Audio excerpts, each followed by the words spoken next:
What's up guys, good morning. This is Bharat Bhushan Negi from the Mountain Accord. Kinnaur is calling series के next episode में आप सभी का स्वागत है। आज की इस एपिसोड में मैं आप सभी को अपने गांव का टूर करवाने जा रहा हूं। तो इस टूर की शुरुआत हम कल्पा के सबसे famous tourist spot suicide point से करने जा रहे हैं। तो आइए जरा चलते हैं।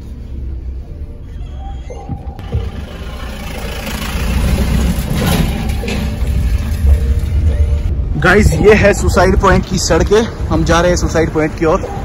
ये ओल्ड हिंदुस्तान तिब्बत रोड है जो किन्नौर और तिब्बत को जोड़ती है। फाइनली पॉइंट के बहुत करीब पहुंच चुके हैं।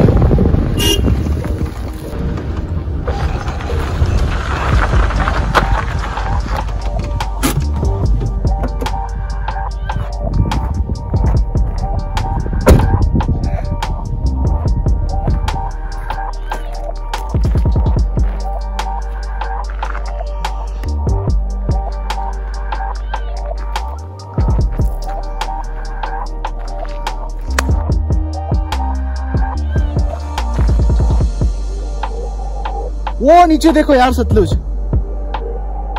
नदी। अरे भाई बहुत गहरा है यार। ये जगह जो है ये रोला क्लिफ के नाम से जाना जाता है। रोला डोकांग का मतलब ही क्लिफ है हमारे लोकल डायलेक्ट में, पर इसको लोगों ने सुसाइड पॉइंट के नाम से फेमस भी कर रखा है। इसको हम बदनाम भी बोल सकते हैं। वैसे यहाँ पे आज तक कोई सुसाइड तो हुआ नहीं था। हाँ, लास्ट टाइम एक सुसाइड हुआ है ना। आज तक शायद सिर्फ एक ही सुसाइड हुआ है, बाकी यहाँ पर कोई सुसाइड नहीं हुआ है। ये जो रोड है कल्पा गांव जो इसके पीछे था बैक साइड को, और सामने आप फ्रंट साइड देख सकते हो मेरे सामने, इन दोनों गांवों को आपस में जोड़ता है।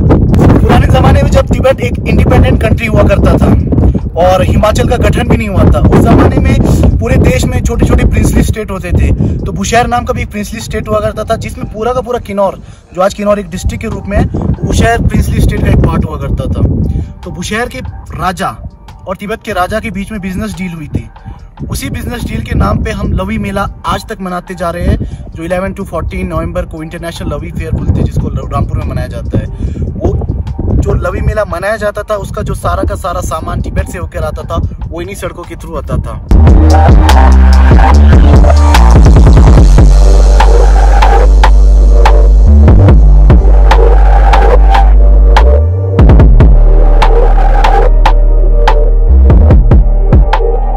हर साल बहुत सारे टूरिस्ट आते हैं इस स्पॉट पे विजिट करने के लिए।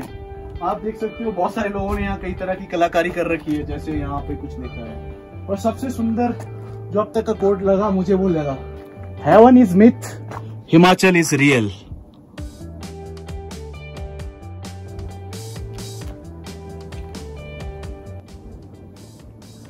सो गाइज, ये था हमारा सुसाइड पॉइंट का विजिट। और अब हम चलते हैं कल्पा के बाकी फेमस स्पॉट्स का विजिट करने, क्योंकि कल्पा एक बहुत बड़ा एरिया है, तो इसको एक्सप्लोर करने में काफी टाइम लगेगा। आइए चलते हैं।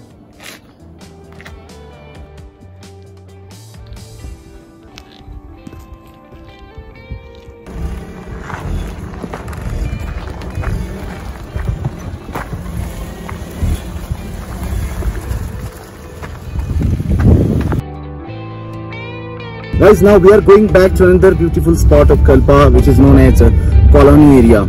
1992 से पहले कल्पा किन्नौर का हेडक्वार्टर हुआ करता था।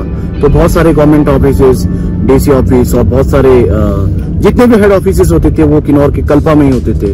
तो अब तो रिकांगपिओ है किन्नौर का हेडक्वार्टर, जो यहाँ से शिफ्ट हो चुका है लगभग 7-8 किलोमीटर नीचे की ओर, क्योंकि यहाँ बहुत ज्यादा ठंड बढ़ती थी और बर्फ पड़ती थी, जिस वजह से लोग यहाँ तक पहुंच नहीं पाते थे अपने गवर्नमेंट ऑफिशियल वर्क के लिए। तो जरा मैं आप लोग को वहाँ का व्यू भी दिखाता ले चलूंगा, क्योंकि हम पूरे कल्पा गांव का टूर कर रहे हैं, तो कोई भी ब्यूटीफुल प्लेस आपकी नजरों से मैं बचने नहीं दूंगा। तो ये है गाइस यहाँ का सुंदर नजारा। वाओ। अब यहाँ पर ब्यूटी रेस्ट हाउस है और कुछ बाकी भी ऑफिसेज भी है। ज्यादातर मेन ऑफिसेज यहाँ से शिफ्ट कर दिए गए हैं रिकांगपिओ की ओर, जो यहाँ से थोड़ा सा ही नीचे है। रिकांगपिओ आजकल किन्नौर का हेडक्वार्टर है।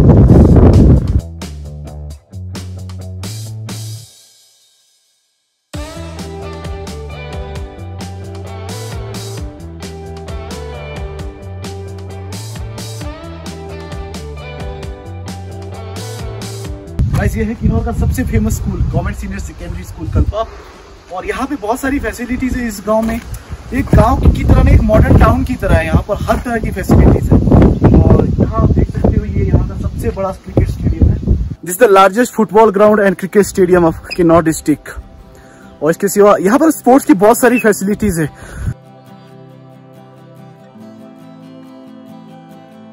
आप देख सकते हो उसके ऊपर का एरिया पूरी तरह से देवदार के घने जंगलों से भरा पड़ा है और इसके सामने बिल्कुल कैलाश की सुंदर सुंदर पहाड़ियां।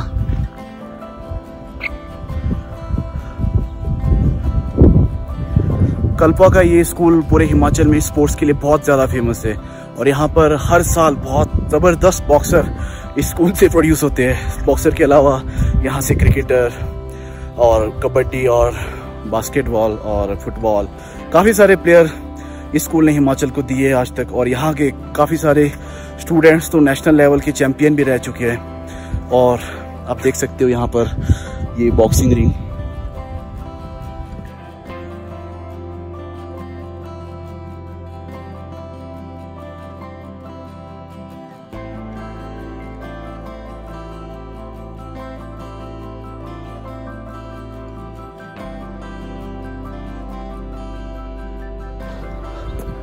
मेरी फॉर्मल एजुकेशन अपने गांव से नहीं हुई है, मैं किसी दूसरे स्कूल से पढ़ा हूँ, पर ये स्कूल बहुत बढ़िया है।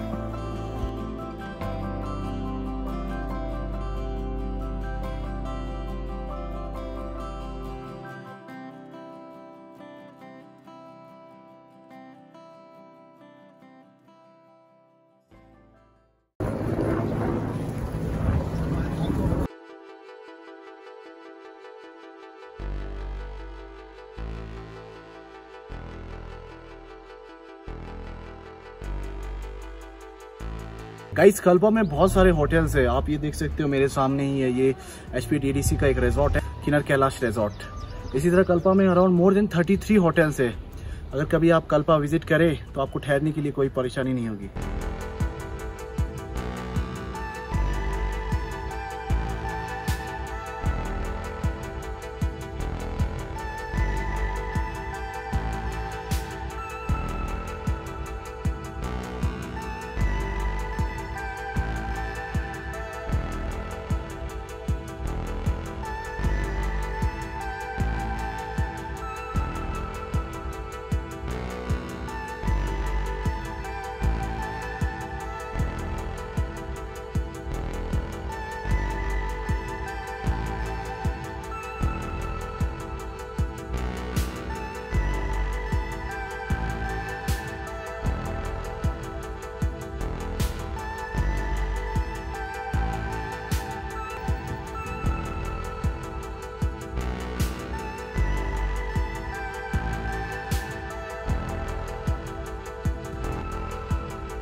गाइस ये कल्पा का ओल्ड मार्केट जो ब्रिटिश टाइम में बना हुआ है।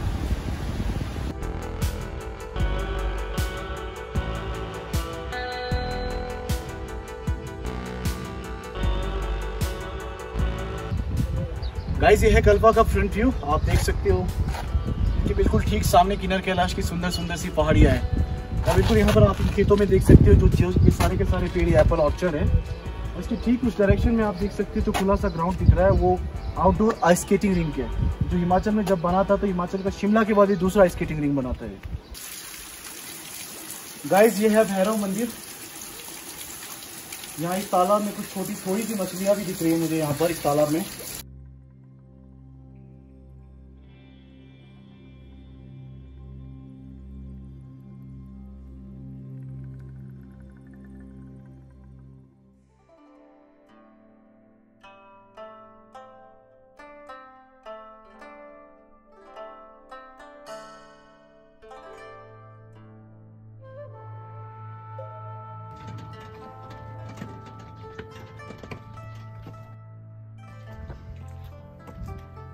गाइस इस वक्त तो मैं अपने गांव के बहुत मोनेस्ट्री में, जिसको हम लागांग या गोम्पा बोलते हैं, इसका कंस्ट्रक्शन अराउंड 1000 ईयर्स पहले लोत्सवा रिंचेन सांगपो जो तिब्बती गोगे साम्राज्य के राजा यशीदेव के धर्मगुरु थे उन्होंने करवाया था। और इस तरह के लगभग 108 से ज़्यादा उन्होंने मोनेस्ट्री का कंस्ट्रक्शन इस वेस्टर्न हिमालय में करवाया था। और जो कल्पा में मोनेस्ट्री बना था वो अराउंड 1959 को आग लगने की वजह से पूरी तरह से डैमेज हो गया था, जिसको फिर से रिकन्स्ट्रक्ट करवाया गया है। और रिकन्स्ट्रक्शन करने के बाद लॉसा रिनचेन जांगपो की जो पवित्र छड़ी थी वो इस स्तूप के अंदर रखी गई है। लॉकडाउन की वजह से पूरी तरह से बंद पड़ा है, जिस वजह से मैं आपको अंदर का व्यू तो दिखा नहीं सकता हूँ, और आप इसके बाहर का व्यू तो देख सकते हो। इसका आर्किटेक्ट, आप इसका डिज़ाइन देख सकते हो। इसका डिज़ाइन जो है तिब्बती शैली के साथ मिलता है। और आप यहाँ देख सकते हो इन पत्थरों में बहुत सारे शिलालेख लिखे गए हैं, जिनमें कुछ न कुछ मंत्र लिखे गए हैं, जिनमें ज़्यादातर मंत्र ओम माने पेलमी के रूप में लिखा गया है। और आप यहाँ सामने देख सकते हो ये झंडे, इन फ्लैग्स पे बहुत सारे मंत्र लिखे गए हैं। और मंत्रों को लिख के इस तरह से फ्लैग पे लटकाने का खास वजह ये रहता है कि माना जाता है कि जब आप इन मंत्रों को हवा में इस तरह से छोड़ देते हो, इस तरह से लटका देते हो, तो इन मंत्रों का प्रभाव पूरे एनवायरनमेंट में अच्छा फैल जाता है। ये प्रेयर व्हील है, जिसको हम अपने लोकल डायलेक्ट में दोंग्युर बोलते हैं, और तिब्बती भाषा में भी इसको देंगुरी बोला जाता है। तो इसमें बहुत सारे मंत्र लिखे गए होते हैं, जिसको हम क्लॉकवाइज डायरेक्शन में घुमाते हैं। और कहा जाता है कि जब आप इसको घुमाते हो तो आपके सारे पुराने पाप धुल जाते हैं।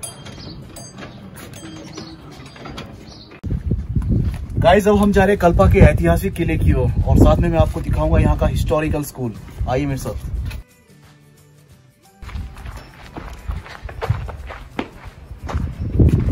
गाइस, ये कल्पा का सबसे पहला स्कूल है। कल्पा का ही नहीं, पूरे किन्नौर डिस्ट्रिक्ट का पहला स्कूल है, और इसका एस्टेब्लिशमेंट 1890 में हुआ था। और जब ये पहली बार बना था तो इसका मीडियम ऑफ इंस्ट्रक्शन इंग्लिश था, क्योंकि वो ब्रिटिश टाइम था, और बाद में इसको फिर उर्दू में कन्वर्ट किया गया, और आज इसका मीडियम ऑफ इंस्ट्रक्शन हिंदी है।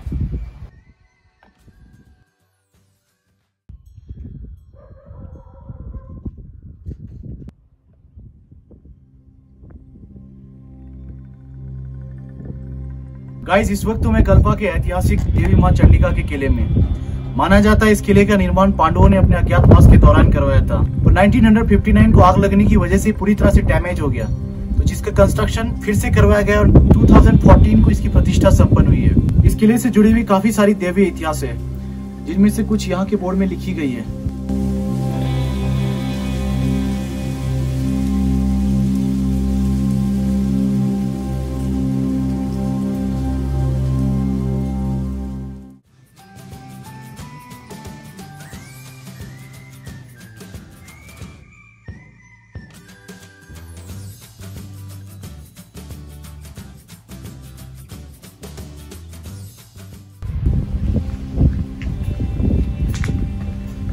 गाइस, ये है हमारे गांव का मुख्य मंदिर, देवता श्री नारायण और देवी नागिन माता का।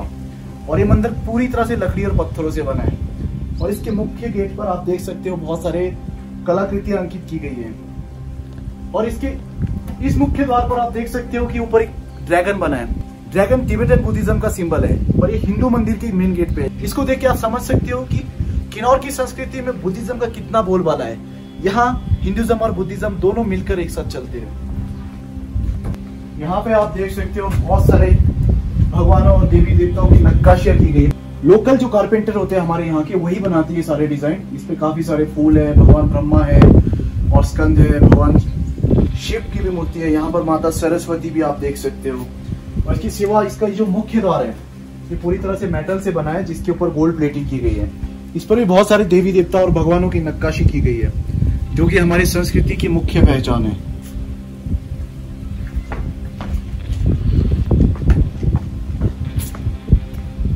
किन्नौर में जो आमतौर पर मंदिर बनते हैं वो काष्ठकुनी स्टाइल से बने हैं, जो पूरी तरह से लकड़ी और पत्थरों से बने होते हैं। और ये लकड़ी और पत्थर लोकली अवेलेबल लकड़ी और पत्थर होते हैं। लकड़ियों में हम मेनली ज्यादातर टाइम पे देवदार और कायल के पेड़ को यूज करते हैं, जो यहाँ के जंगलों में बहुत ज्यादा भरपूर मात्रा में है। और ये जो काष्ठकुनी स्टाइल है, ये भूकंप अवरोधक है। आइए देखते हैं जरा इसका एक नमूना।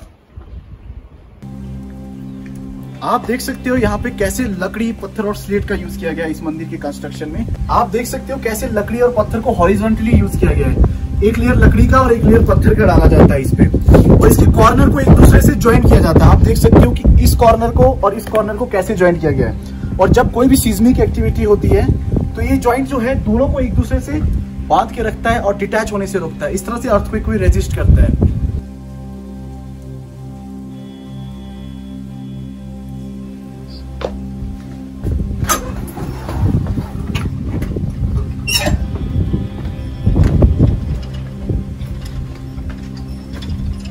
गाइस, ये कल्पा के सबसे प्राचीन मंदिरों में से एक है, जो भगवान ब्रह्मा विष्णु जी को समर्पित है। इस मंदिर का कंस्ट्रक्शन भी काष्ठकुनी स्टाइल से ही बना है, जिसमें आप देख सकते हो कि लकड़ी और पत्थरों को सिमिलरली यूज किया गया है, जैसे मैं आपको पहले वाले मंदिर में आपको दिखाया था। यहाँ के मंदिरों की आप एक खास बात देखोगे कि यहाँ के हर मंदिर में कहीं ना कहीं शेर या बाघ के प्रतीक बने हैं, जो कि शक्ति का चिन्ह है।